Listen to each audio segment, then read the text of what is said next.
அதனால இதெல்லாம் என்னன்னாங்க, நம்ம யார் தடுத்தாலும் அந்த நரம்பு கேட்காதுங்க. நரம்பு சொன்ன பேச்சை கேட்காது. விழிப்பு அடைஞ்சிருச்சுன்னா அது ஆடும். அது சில காட்சியை கொடுக்கும், சில மணி நேரம் தியானத்தை கொடுக்கும், சில கோயிலுக்கு போக வைக்கும். அதை போய் நீங்கள் என்ன பண்ணுவீங்க? தடுத்தாலும் அதுங்க ஒன்றும் தடுக்க முடியாது. அதை போய் எப்படி தடுப்பீங்க? உடலை வேணா தடுக்கலாம், உள்ளே இருக்கிற செயலை போய் எப்படி தடுப்பீங்க? அது சொல் பேச்சு கேட்காதுங்க. அது தெளிவு தானா தெளிவடைவீங்க. புரியுதுங்களா? ஊரில் கம்மாயை திறந்தா ஒரு 2 நாளைக்கு தண்ணி கலங்களாக தான் ஓடும். அந்த மாதிரி கொஞ்ச நாள் மனிதன் கலங்களாக தான் இருப்பான். கொஞ்சம் கொஞ்சமாக தான் அந்த நீரை தெளிய வைக்க முடியும். நீரை ஊரே சேர்ந்து தெளிஞ்சிருன்னா தெரியாது. அதை விட்டால் தான் அதுவாக தெளியும். தெளிகிற நேரத்தில் ஒரு 5 மாட்டை, ஆடு மாடை அடிச்சுட்டு அந்த பக்கம் கிராஸ் பண்ணி மேய்க்க கூட்டிகிட்டு போகிறோம் போனோன்னா திருப்பி கலங்கிரும். அந்த மாதிரி நீங்கள் தெளிகிற நேரத்தில் ஒருத்தன் கல்லை தூக்கி போட்டுருவான். புரியுதுங்களா?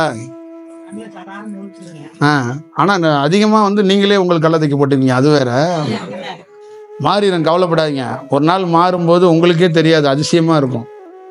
அது வேற மாதிரி இருக்கும். அதை நீங்கள் வார்த்தையை சொல்லும்போது அங்கே நான் கூட இருக்க மாட்டேன். அப்புறம் நீ சீவலிபுத்தூருக்குள்ளே நீ ஒரு சாமியார் ஆயிடுவா. உன்னை பார்க்க 4 பேர் உட்காந்துருப்பாங்க. ஏமா எனக்கு ஒரு குழப்பமா இருக்க, பதில் சொல்லு அப்படிம்பாங்க.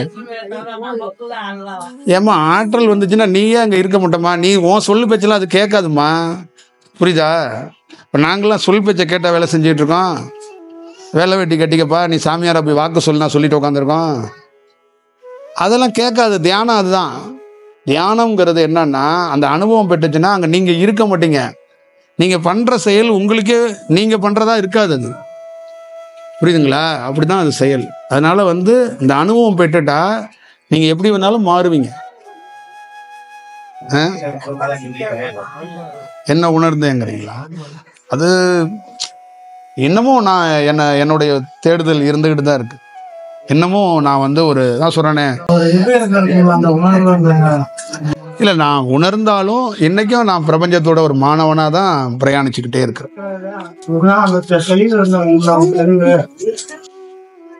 தெளிவு எனக்கு ஒரு ஏறத்தாழ ஒரு 9 ஆண்டுகள் இருக்கும். எனக்குன்னு குருமார் இருக்காங்க. அவங்களுக்குலாம் உருவம் இல்லை, அவங்களாம் கரண்ட் மாதிரி இருக்கிறாங்க. அவங்க தான்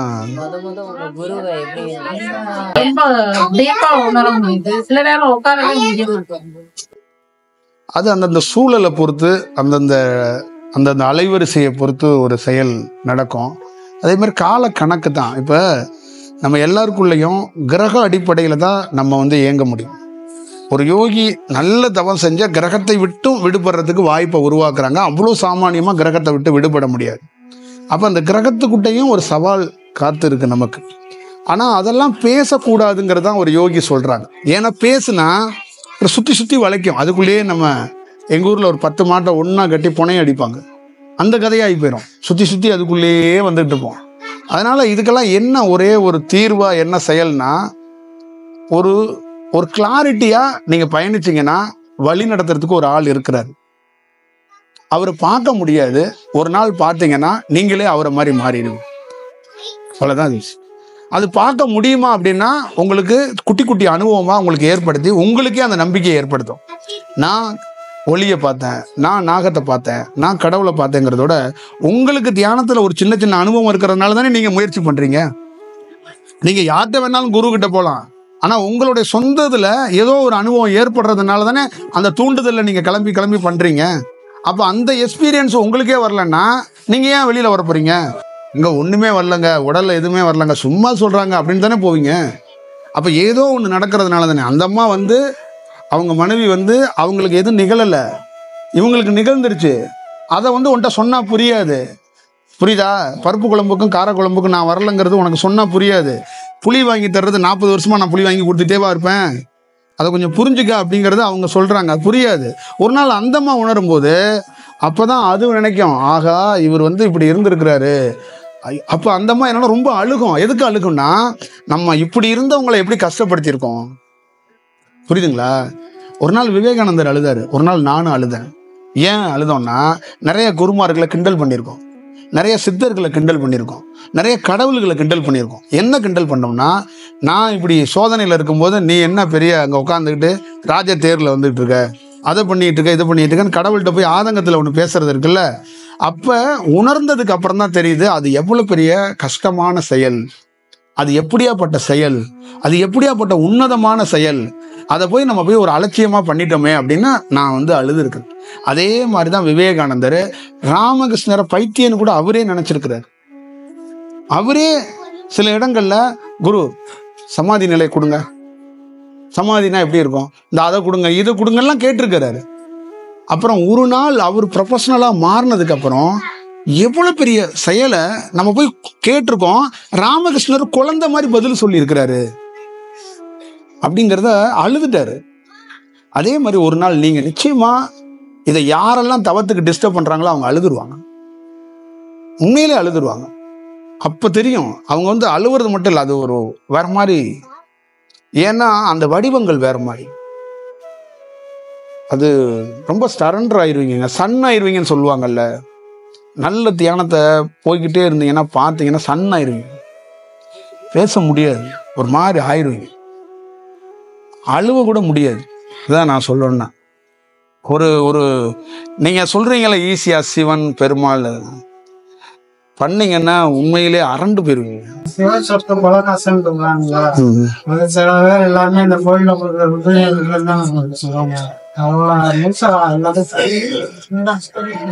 அது உயிர் துளியை விரயம் பண்ணாம ஒரு வேலை பண்ணிக்கணும் அப்படின்னு சொல்லியிருக்குரு. அதை தாண்டி நீங்க என்னன்னா அது மட்டும் இல்லை, நிறைய விஷயம் நம்ம கிட்ட மாற வேண்டியது இருக்கு. நம்ம மாறலைன்னு வருத்தப்படக்கூடாது. நம்ம கொஞ்சம் லேட்டாக தாங்க மாறுவோம். நம்ம 30 வருஷமா 40 வருஷமா ஒரு இல்லறத்தில் இருக்கிறோம். இந்த உடல் இல்லறம் சார்ந்து உறவு சார்ந்து வாழ்க்கை சார்ந்து ஃபார்ம் ஆயிடுச்சு, பழகிருச்சு. உடனே வேற மாதிரி மாற்றணும்னா கொஞ்சம் லேட் ஆகும், கொஞ்சம் டைம் பிடிக்கும். புரியுதுங்களா? அதெல்லாம் உணர்ந்து தான் நம்ம வேலை செய்யணும், அதெல்லாம் பார்த்துக்கணும். அதனால எங்களை பொறுத்தளவுக்கு எதை நான் உங்கள்கிட்ட மையமாக நிற்கிறோம்னா, இந்த 2 மணி நேரம் அந்த 3 மணி நேரத்தை கூட எதை செயல்படுத்துகிறோம்னா ஒரு ப்ரெசண்டில் ஒரு வேலை செய்யணும். ஒன்று, பல்வேறுபட்ட அலைவரிசையில் இருக்கிறீங்க நீங்கள், ஒரு அலைவரிசையில் இல்லை. ஒன்று ஒரு தொலைக்காட்சிக்கு ஒரு பேர் இருக்கும்ல, அந்த மாதிரி உங்களுக்கு பேர் இருக்க மாதிரி ஒவ்வொரு அலைவரிசைக்குள்ளே இருக்கிறீங்க. இந்த அலைவரிசை எல்லாத்தையும் ஒரு அலைவரிசைக்குள்ளே வச்சு ஒரு செயல் செய்கிறதே ரொம்ப கடினம், ரொம்ப பயங்கரமான கடினமான சவாலான செயல் தான். அந்த செயலுக்குள்ளேயும் நம்மளால் எவ்வளோ கரெக்டான செயலை கொடுக்க முடியுமோ அவ்வளோ செயல் செய்கிறோம். நான் ஒரு உயர்ந்த வேற ஒரு டைமென்ஷனில் இருக்கிறேங்க. என்னுடைய வளர்ச்சி வேற ஒரு பரிணாமத்தில் இருக்கு.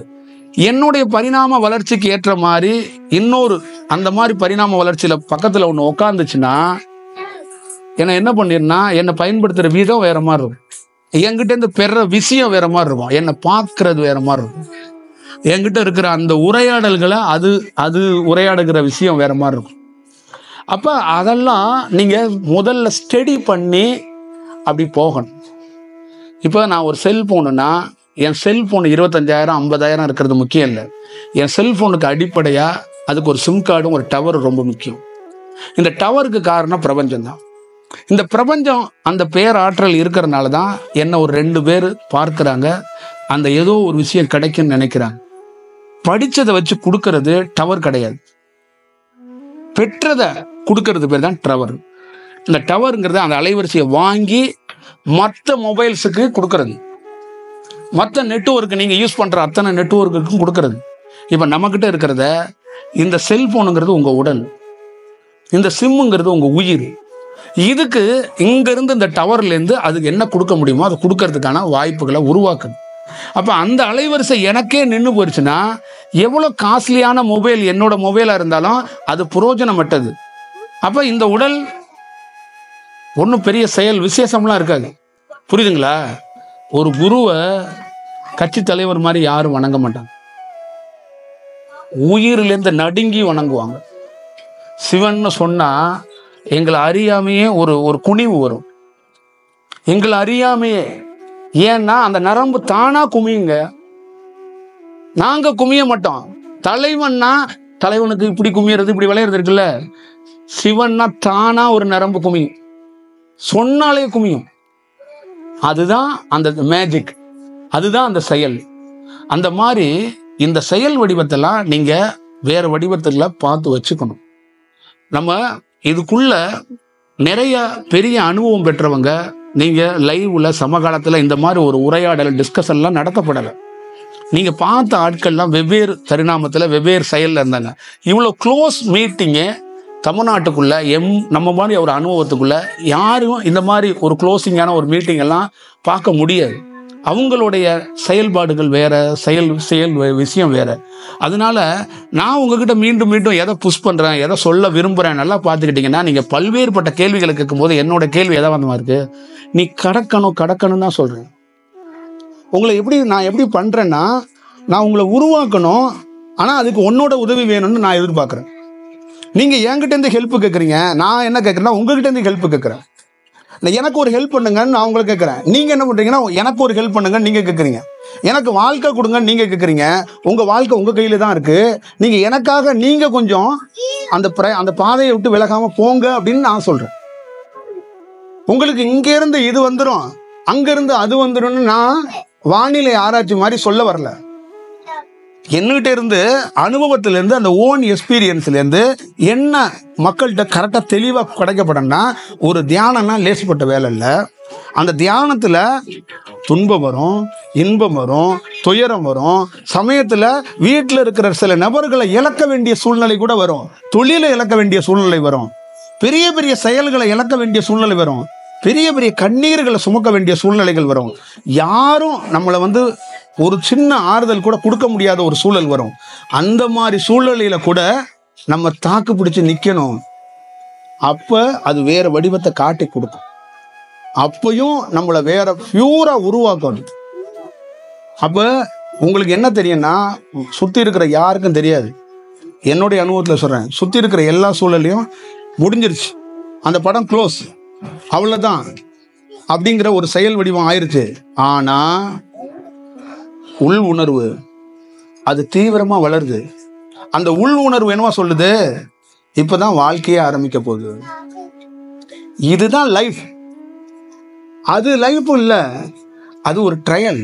அது மனித உடல் எடுத்ததுனால ஒரு நாடகம், பொண்டாட்டி புள்ள உறவு, காது குத்து, கல்யாணம், கருமாதி, கச்சேரி எல்லாம் ஒரு நாடகம், டிராமா. இப்பதான் முடிஞ்சு, இப்பதான் யதார்த்தமான வாழ்க்கையே தொடங்க போடா வெளியில அப்படிங்கிற ஒரு சூழலை உள் உணர்வு காட்டும்போது நமக்கு உள் உணர்வு இப்படி சொல்லுது. அடுத்த கட்டம் என்ன அப்படின்னா, அந்த போடான்னு சொல்லி அடுத்த ஸ்டெப் வைக்க என்ன பண்ணுதுன்னா, ஆளே தெரியாத, முகவரி தெரியாத, பேர் தெரியாதவங்க டப்புன்னு கையெடுத்து கும்பிடுறாங்க.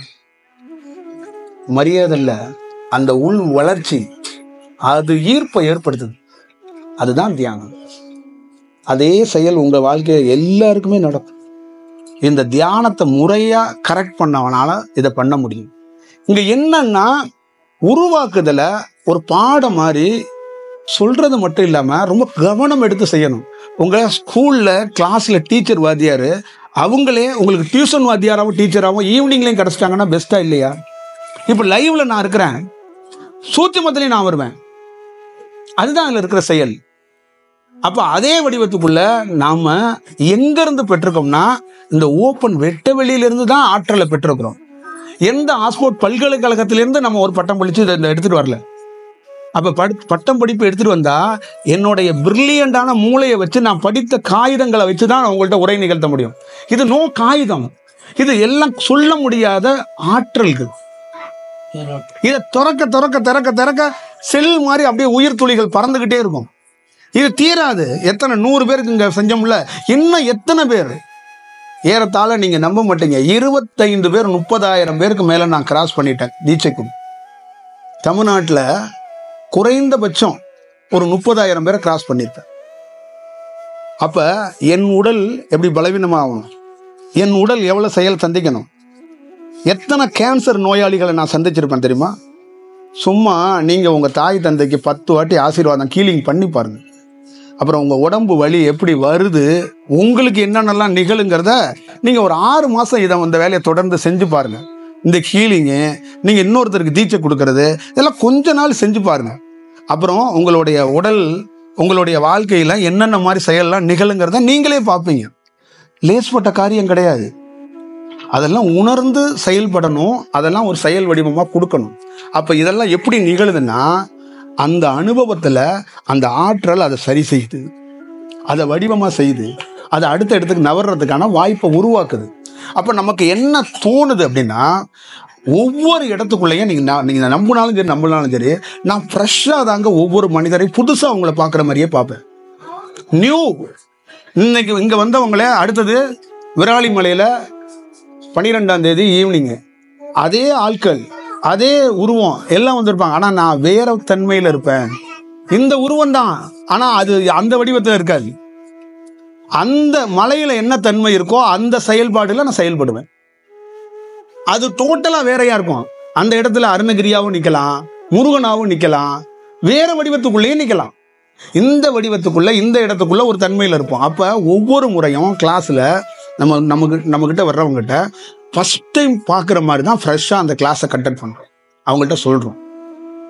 நீங்கள் ஆலியரில் வந்தவங்க நிறைய பேர் இருப்பாங்க.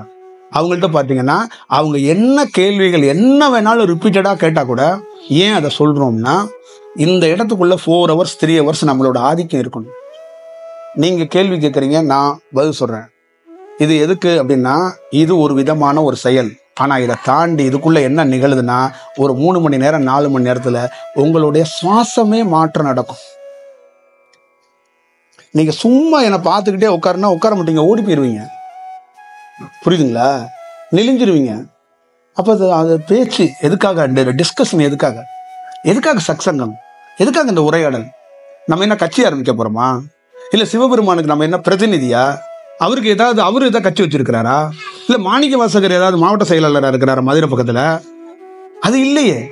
அப்போ உங்களோட அந்த 3 மணி நேரம் 2 மணி நேரம் உட்காரும் போது ஒரு மனிதனுடைய சுவாசத்தன்மையே மாறுங்க. இதுதான் செயல். நம்ம தியானத்துக்குள்ள தியானம் பண்ணலைங்க, தியானமாவே இருந்துகிட்டே இருக்கிறோம்.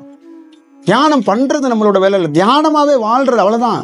இன்னமும் போய் வேற தியானம் பண்றதெல்லாம் கிடையாது. அந்த ஸ்டேஜில் இருக்கிறதுனால தான் அந்த மக்களோட அந்த உரையாடலை நடத்துறதுக்கு அந்த பிரபஞ்ச பேராற்றல் ஒரு செயல் வடிவத்தை கொடுக்குது.